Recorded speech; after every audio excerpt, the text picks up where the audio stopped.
Hey everybody, I'm Katallina, and today we're talking about Remonster Episode 10. Before we get to anything else, I first want to encourage everyone to make sure that they wait after the credits and check out the end credit scene, because there's something pretty cool that goes on there and you definitely want to see it. It's quite a shock. But that said, this was a really interesting episode, and there was a whole bunch of really cool stuff that was going on, and it definitely grabbed me and held my attention the whole way, which is par for the course for this show.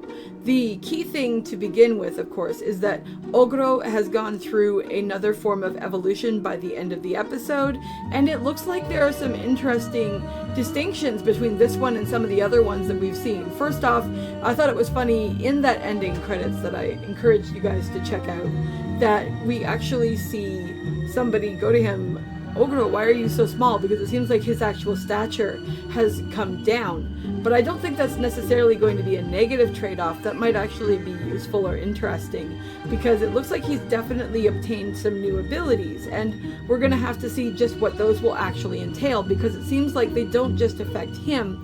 It seems like they're going to be affecting several different people within the overall Parabellum encampment, and it'll be interesting to see just what that will actually mean.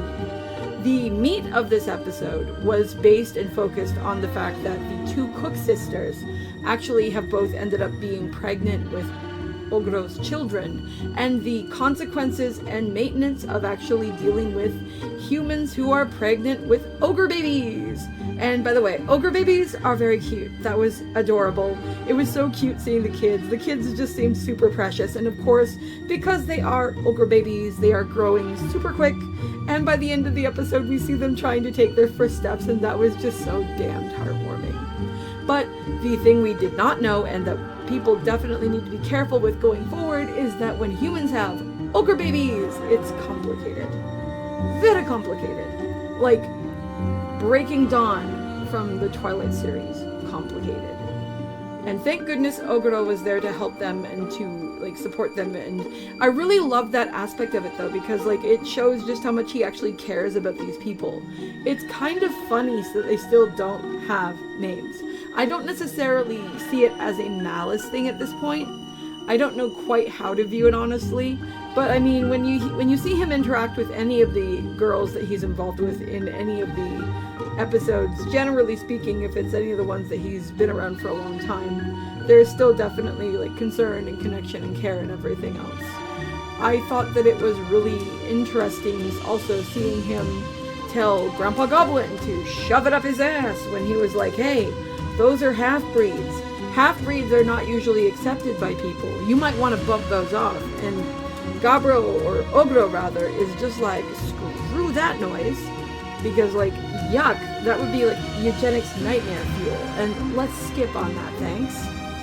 I thought it was really interesting that he felt that way though, because I do think it's in line with the character on an emotional stance, but given how much time that Ogrou spends on trying to evolve and advance and consume things and overall perfect himself as a being, it's interesting to see how protective he instantly is of these small beings who, at least in the Grandpa Goblin's opinion, are flawed. And he's just like, nope, not having any part of this, which was great.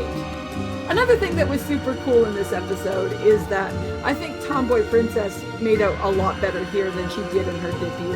I actually really liked her. I thought it was very cute seeing her holding the baby. I also thought that it was really cool how when they go into this town, I think it was called Mason, they go in and they're trying to get supplies and figure things out and everything, and it's a country town where the people are not as comfortable with demi-humans, and because the princess is there, she is actually able to get them to listen to her and get them to accept the goblins and their friends and everything.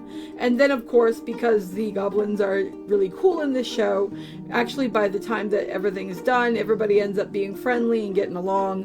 One guy does get his face smushed in because he decides to grab Gobme, and that was a mistake, and she tells him exactly where he can shove that, but what you gonna do? That's just a meshing of cultures. And then they just have some booze, and then they have some kind of drinking contest and stuff, and it sorts itself out. But overall, I thought this was a super fun episode. I really loved the emotional connection between all the different people. It was so cute to actually see a character become a parent. This isn't something that happens all the time in anime, but it's often something that I just find so super heartwarming and wonderful, and I just think it's something so beautiful about life that we don't celebrate nearly enough in media and culture. So it was really cool to actually see that highlighted here. Anyway, I'd love to know what you guys thought of this episode, so feel free to drop a comment below and let me know, and I'll see you guys in the next video. Talk to you later. Bye!